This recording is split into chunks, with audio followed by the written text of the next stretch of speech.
ನಮಸ್ಕಾರ. ಆಹಾರ, ಆರೋಗ್ಯ, ಆಧ್ಯಾತ್ಮ ಈ ಸಂಸ್ಕಾರದ ಬೆಳಕಿಗೆ ತಮ್ಮೆಲ್ಲರಿಗೂ ಸ್ವಾಗತ, ಸುಸ್ವಾಗತ. ಇವತ್ತು ನಮ್ಮೊಂದಿಗೆ ಇದ್ದಾರೆ ಡಾಕ್ಟರ್ ಸುನೀಲ್ ಶೇಂಡ್ವೆ. ಡಾಕ್ಟರ್ ಸುನೀಲ್ ಶೇಂಡ್ವೆ ವಯಸ್ಸಲ್ಲಿ ಚಿಕ್ಕವರಾದ್ರೂ ಕೂಡ ಅವ್ರಿಗೆ ಎಕ್ಸ್ಪೀರಿಯನ್ಸು ತುಂಬಾ ಇದೆ. ಅವರು ಈಗ ಸೀನಿಯರ್ ಕನ್ಸಲ್ಟೆಂಟ್ ಟ್ರಾನ್ಸ್ಪ್ಲಾಂಟ್ ಸರ್ಜನ್ ಆಗಿ ಸಾಗರ್ ಹಾಸ್ಪಿಟಲ್, ಜಯನಗರ್ ಮತ್ತು ಬನಶಂಕರಿಯಲ್ಲಿ ಕೆಲಸ ಮಾಡ್ತಾ ಇದ್ದಾರೆ. ಅವರು ವಿಶೇಷವಾಗಿ ತುಂಬಾ ರಿಸರ್ಚ್ ಪೇಪರ್ಗಳನ್ನ ಮಾಡಿ ಅವಾರ್ಡ್ಗಳನ್ನ ಪಡೆದಿದ್ದಾರೆ.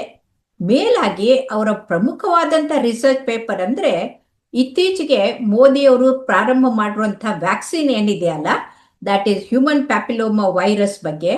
ಅದು ಎಲ್ಲರೂ ಅನ್ಕೊಳ್ತಾ ಇದ್ದಾರೆ ಬರೀ CS ಸರ್ವಿಕ್ಸ್ಗೆ ಅಂತ. ಆ ವೈರಸ್ಸು ಬೇರೆ ಕ್ಯಾನ್ಸರ್ಗೂ ಕೂಡ ಕಾರಣ ಆಗೋದ್ರಿಂದ ಇವರು cancer of the urinary bladder ಅಂದ್ರೆ ಮೂತ್ರ ಪಿಂಡದ ಕೋಶದ ಕ್ಯಾನ್ಸರ್ ಬಗ್ಗೆ ಕೂಡ ರಿಸರ್ಚ್ ಮಾಡಿದ್ದಾರೆ. ಟ್ರಾನ್ಸ್ಪ್ಲಾಂಟ್ ಮಾಡೋದ್ರಲ್ಲಿ ಇವರು ಎತ್ತಿದ ಕೈ. ಇವತ್ತು ಅವ್ರಿಗೆ ನಮ್ಮೊಂದಿಗಿದ್ದಾರೆ ಪ್ಯಾನ್ಕ್ರಿಯಾಸ್ ಬಗ್ಗೆ ಮಾತಾಡೋಕ್ಕೆ. ಪ್ಯಾನ್ಕ್ರಿಯಾಸ್ ಬಗ್ಗೆ ಎಷ್ಟೋ ಜನರಿಗೆ ಗೊತ್ತೇ ಇಲ್ಲ. ಗೊತ್ತಿದ್ದವರು ಪ್ಯಾನ್ಕ್ರಿಯಾಸ್ ಅಂದ್ರೆ ಡಯಾಬಿಟಿಸು ಅಂತ ಅನ್ಕೊಂಡಿರ್ತಾರೆ. ಪ್ಯಾನ್ಕ್ರಿಯಾಟೈಟಿಸ್ ಆದ್ರೆ ಗಾಬರಿಯಾಗಿ ಹೋಗ್ಬಿಡ್ತಾರೆ, ಇದೇನಪ್ಪ ಅಂತ.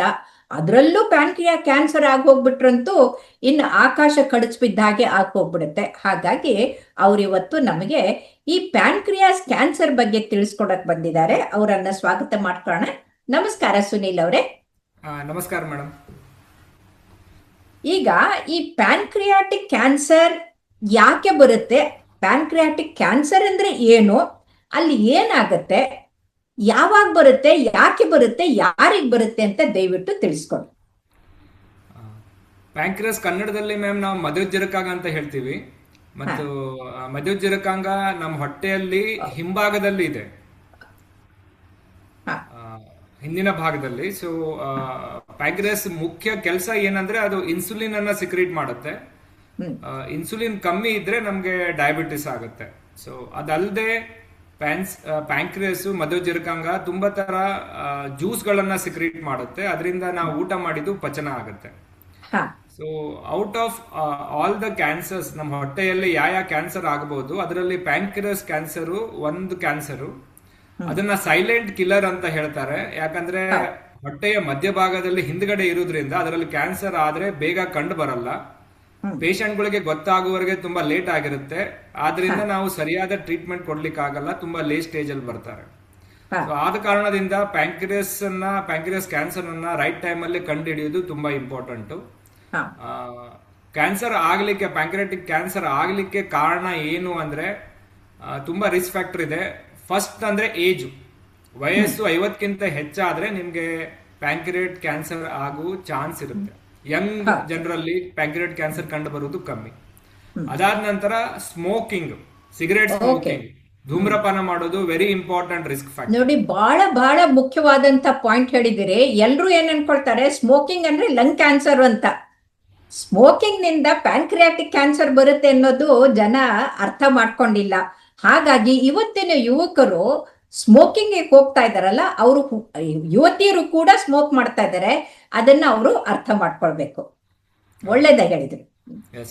ಅದಾದ ನಂತರ ಬೊಜ್ಜು ಇನ್ನೊಂದು ಕಾರಣ. ಒಬೆಸಿಟಿ, ಸೆಡೆಂಟ್ರಿ ಲೈಫ್ ಸ್ಟೈಲ್ ಅಂತ. ಈಗ ತುಂಬಾ ಜನ IT ಅವರು ಯಾವಾಗ್ಲೂ ಕುತ್ಕೊಂಡು ಕೆಲಸ ಮಾಡೋದು, ಎಕ್ಸರ್ಸೈಸ್ ಇಲ್ಲ. ಅದೊಂದು ಪ್ರಮುಖ ಕಾರಣ ಪ್ಯಾಂಕ್ರಿಯಾಟ್ ಕ್ಯಾನ್ಸರ್ ಆಗ್ಲಿಕ್ಕೆ. ಅದಲ್ಲದೆ ಕ್ರಾನಿಕ್ ಪ್ಯಾಂಕ್ರಿಯಾಟೈಟಿಸ್ ಅಂತ ಹೇಳ್ತೇವೆ ಮ್ಯಾಮ್. ತುಂಬಾ ದಿನ ಮದ್ಯಪಾನ ಮಾಡಿದ್ರೆ ನಿಮ್ದು ಪ್ಯಾಂಕ್ರಿಯಾಸ್ ಅಲ್ಲಿ ಡ್ಯಾಮೇಜ್ ಆಗುತ್ತೆ, ಕ್ರಾನಿಕ್ ಪ್ಯಾಂಕ್ರಿಯಾಟೈಟಿಸ್ ಅಂತ ಹೇಳ್ತೇವೆ. ಕ್ರಾನಿಕ್ ಪ್ಯಾಂಕ್ರಿಯಾಟೈಟಿಸ್ ಆದ್ರೆ ನಿಮ್ಗೆ ಪ್ಯಾಂಕ್ರಿಯಾಟಿಕ್ ಕ್ಯಾನ್ಸರ್ ಆಗೋ ಚಾನ್ಸ್ ಹೆಚ್ಚಿಗೆ. ಇದಲ್ಲದೆ ಮ್ಯಾಮ್ ಕೆಲವು ಜನರಲ್ಲಿ ಫ್ಯಾಮಿಲಿಯಲ್ಲಿ ಆನುವಂಶಿಕವಾಗಿ ಹೆರಿಡಿಟರಿ ಪ್ಯಾಂಕ್ರಿಯಾಟಿಕ್ ಕ್ಯಾನ್ಸರ್ ಅಂತ ಇರುತ್ತೆ. ನಿಮ್ ಫ್ಯಾಮಿಲಿಯಲ್ಲಿ ಯಾರಿಗಾದ್ರೂ ಪ್ಯಾಂಕ್ರಿಯಾಟಿಕ್ ಕ್ಯಾನ್ಸರ್ ಇದ್ರೆ ನಿಮ್ಗೆ ಬರೋ ಚಾನ್ಸ್ ಇರುತ್ತೆ. ಸೊ ಇದಲ್ಲದೆ ma'am diabetes, pancreatic cancer can present as diabetes and diabetes can predispose to pancreatic cancer. ಅಂದ್ರೆ ಒಂದು ಬಂದ್ರೆ ಇನ್ನೊಂದರಿಂದ ಇನ್ನೊಂದು, ಅಂದ್ರೆ ಒಂದ್ರ ಮೇಲೆ ಒಂದು ಡಿಪೆಂಡ್ ಆಗಿದೆ ಅಂತ. ಹೌದು. ಸೊ ಇದು ಪ್ರಮುಖವಾದ ರಿಸ್ಕ್ ಫ್ಯಾಕ್ಟರ್ಸ್ ಪ್ಯಾಂಕ್ರಿಯಾಟಿಕ್ ಕ್ಯಾನ್ಸರ್.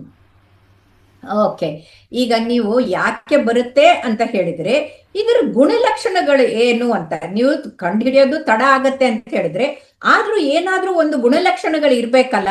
ಅದನ್ನ ಬೇಗನೆ ಜನರು ತಿಳ್ಕೊಳ್ಬೇಕಂದ್ರೆ ಅದರಿಂದ ಸೈನ್ಸ್ ಸಿಂಪ್ಟಮ್ಸ್ ಏನು ಅಂತ ದಯವಿಟ್ಟು ತಿಳಿಸಿ. Unfortunately ma'am pancreatic cancer early stage ಅಲ್ಲಿ ಇದ್ದಾಗ ಯಾವುದೇ ತರ ಸ್ಪೆಸಿಫಿಕ್ ಸೈನ್ಸ್ ಅಂಡ್ ಸಿಂಪ್ಟಮ್ಸ್ ಇಲ್ಲ. ಬಟ್ ಕೆಲವೊಂದು ನಾನ್ ಸ್ಪೆಸಿಫಿಕ್ ಸೈನ್ಸ್ ಅಂತ ಹೇಳ್ಬೋದು. ನಿಮ್ಗೆ ತುಂಬಾ ತೂಕ ಕಮ್ಮಿ ಆಗ್ತಾ ಇದ್ರೆ 6 ತಿಂಗಳಲ್ಲಿ 10 ಕಿಲೋಗಿಂತ ತೂಕ ವೇಟ್ ಲಾಸ್ ಆದ್ರೆ ನಿಮ್ಗೆ ಇಟ್ ಈಸ್ ಇಂಡಿಕೇಟ್ಸ್ ದಟ್ ನಿಮ್ಮ ಹತ್ರ ಏನಾದ್ರೂ ಕ್ಯಾನ್ಸರ್ ಇರ್ಬೋದು, ಪ್ಯಾಂಕ್ರಿಯಾಟಿಕ್ ಕ್ಯಾನ್ಸರ್ ಆಗಿರ್ಬೋದು.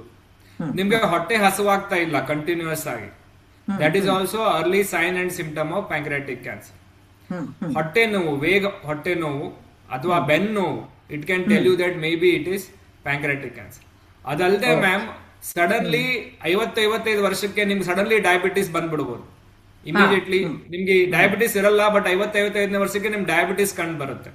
ಸೊ ಸಡನ್ ಆನ್ಸೆಟ್ ಡಯಾಬಿಟಿಸ್ 55 ವರ್ಷಕ್ಕೆ it can be a sign of pancreatic cancer. ಅದಲ್ಲದೆ ಕಾಮಾಲೆ, ಜಾಂಡಿಸ್ ಬಂದ್ರೆ it can be pancreatic cancer. Late stage ಅಲ್ಲಿ ಮೇಡಮ್ ಅವರಿಗೆ ಹೊಟ್ಟೆ ನೋವು ಆಗುತ್ತೆ, ಹೊಟ್ಟೆಯಲ್ಲಿ ನೀರು ತುಂಬಲಿಕ್ಕೆ ಸ್ಟಾರ್ಟ್ ಆಗುತ್ತೆ, ತುಂಬಾ ವೇಟ್ ಲಾಸ್ ಆಗುತ್ತೆ. ಇದೆಲ್ಲ late signs pancreatic cancer. It is better to pick it up early. Chronic pancreatitis ಇದ್ರೆ ನಾವು ಅವರಿಗೆ ರೆಗ್ಯುಲರ್ ಆಗಿ ಸ್ಕ್ರೀನಿಂಗ್ ಮಾಡಬೇಕು ಇಯರ್ಲಿ. ಪ್ಯಾಂಕ್ರಿಯಾಟಿಕ್ ಕ್ಯಾನ್ಸರ್ ರಿಸ್ಕ್ ಹೆಚ್ಚಿರೋದ್ರಿಂದ ಅದನ್ನ ಬೇಗ ಕಂಡುಹಿಡಬಹುದು ಅವರಲ್ಲಿ. ಈಗ ಹಿಪಟೈಟಿಸ್ಗೆ ನಾವು ಅಲ್ಟ್ರಾಸೌಂಡ್ ಮಾಡ್ತೀವಿ, ಪ್ಯಾಂಕ್ರಿಯಾಟೈಟಿಸ್ಗೆ ಅಲ್ಟ್ರಾಸೌಂಡ್ ಮಾಡಿದ್ರೆ ಗೊತ್ತಾಗತ್ತಾ, ಅಥವಾ ಯಾವ ಇನ್ವೆಸ್ಟಿಗೇಷನ್ಸ್, ಯಾವ ಸ್ಪೆಸಿಫಿಕ್ ಪರೀಕ್ಷೆಗಳನ್ನ ಮಾಡಿದ್ರೆ ನಮ್ಗೆ ಗೊತ್ತಾಗತ್ತೆ? ದಯವಿಟ್ಟು ತಿಳಿಸಿ.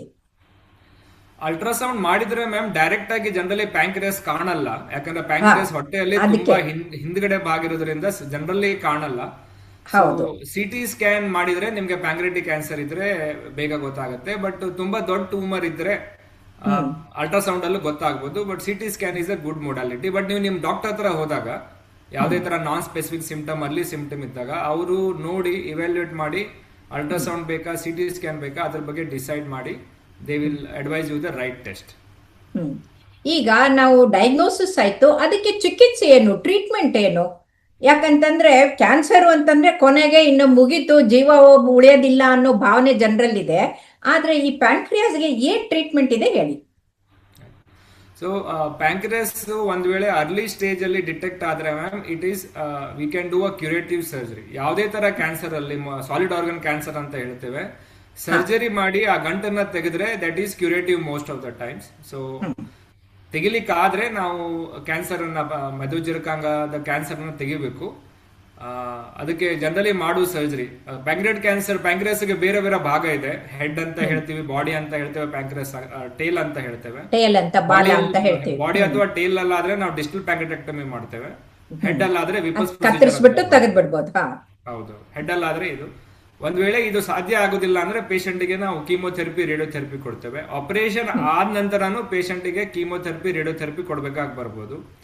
ಅದಲ್ಲದೆ ನೀವು ಸ್ವಲ್ಪ ಲೇಟ್ ಆಗಿ ಬಂದು ನಿಮ್ದು ಆಪರೇಷನ್ ಮಾಡ್ಲಿಕ್ಕೆ ಆಗ್ತಾ ಇಲ್ಲ ಅಂದ್ರೆ ನಾವು ನಿಮ್ ಕೀಮೋಥೆರಪಿ, ರೇಡಿಯೋಥೆರಪಿನ ಆಪರೇಷನ್ ಮೊದಲು ಕೊಟ್ಟು ಆ ಗಂಟನ್ನ ಚಿಕ್ಕದು ಮಾಡಿ ಆಮೇಲೆ ಆಪರೇಷನ್ ಮಾಡಿ ಆ ಗಂಟನ್ನ ತೆಗೆಯುವ ಪ್ರಯತ್ನನೂ ಮಾಡಬಹುದು.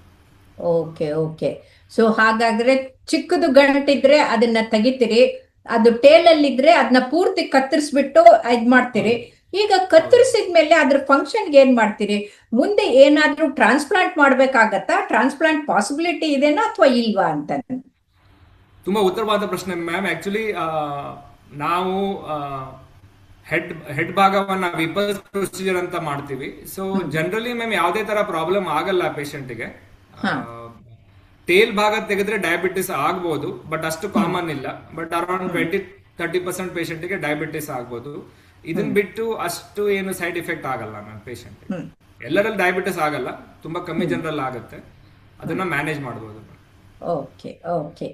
ಟ್ರಾನ್ಸ್ಪ್ಲಾಂಟ್ ಜನರಲಿ ಮ್ಯಾಮ್ ಅಷ್ಟು, ಯಾಕಂದ್ರೆ ಪೇಷಂಟ್ ಡಯಾಬಿಟಿಸ್ ಆಗದೆ ಇರೋದ್ರಿಂದ ಟ್ರಾನ್ಸ್ಪ್ಲಾಂಟ್ ಅದು ಅಷ್ಟು ರೋಲ್ ಇಲ್ಲ ಮ್ಯಾಮ್, ಅದು ಇಲ್ಲ ಅಂತ. ಓಕೆ. ಹಾಗಾಗಿ ಆದಷ್ಟು ಬೇಗನೆ ಚಿಕಿತ್ಸೆ ಮಾಡ್ಕೊಳ್ಳೋದು ವಾಸಿ. ಸೊ ಒಬೆಸಿಟಿ ಇದ್ದವರು ಯಾವಾಗ್ಲೂ ಈ ಕ್ಯಾನ್ಸರ್ಗಳ ಬಗ್ಗೆ ಯೋಚನೆ ಮಾಡ್ಕೊಳ್ಬೇಕು. ಯಾರಿಗೆ ಹೊಟ್ಟೆ ನೋವು ಪದೇ ಬರ್ತಾ ಇರುತ್ತೆ, ನಮಗೆ ಹಸಿವೆ ಆಗ್ತಾ ಇಲ್ಲ, ತೂಕ ಕಡಿಮೆ ಆಗ್ತಾ ಇದೆ, ದಿಢೀರಂತ ತೂಕ ಕಳ್ಕೊಳ್ತಾ ಇದೀವಿ ಅಂದ್ರೆ ಅವ್ರು ತಕ್ಷಣಕ್ಕೆ ಹೋಗಿ ಮಾಡ್ಕೊಳ್ಳಿ. ಅಲ್ಟ್ರಾಸೌಂಡ್ ನಲ್ಲಿ ಕಾಣದೇ ಇದ್ರು ಕೂಡ ನೀವು ಹೇಳ್ದಾಗೆ CT ಮಾಡಿಸ್ಕೊಂಡು ಇದು ಮಾಡೋದು ವಾಸಿ. ಸೊ ಹಾಗಾಗಿ ತೂಕ ಕಡಿಮೆ ಆಗೋದು, ಹಸಿವೆ ಕಡಿಮೆ ಆಗೋದು, ಆಮೇಲೆ ದಪ್ಪಗಿದ್ದವರು ದಿಢೀರಂತ ಸಣ್ಣಗಾಗೋದು ಯಾವುದೂ ಕಾರಣ ಇಲ್ದೇನೆ ಅವರೆಲ್ಲರೂ ಕೂಡ ಡಯಾಬಿಟಿಸ್ ಬಂದ್ರೆ ನಿಮ್ಮ ಹತ್ರ ಬರ್ಬೇಕು ಅಂತ ಹೇಳಿದ್ರೆ ಬಹಳ ಚೆನ್ನಾಗಿ ವಿವರಿಸಿದಿರಿ. ತುಂಬಾ ತುಂಬಾ ಧನ್ಯವಾದಗಳು ಡಾಕ್ಟರ್ ಸುನಿಲ್ ಅವರೇ. ನಮಸ್ಕಾರ. Thank you madam, thank you.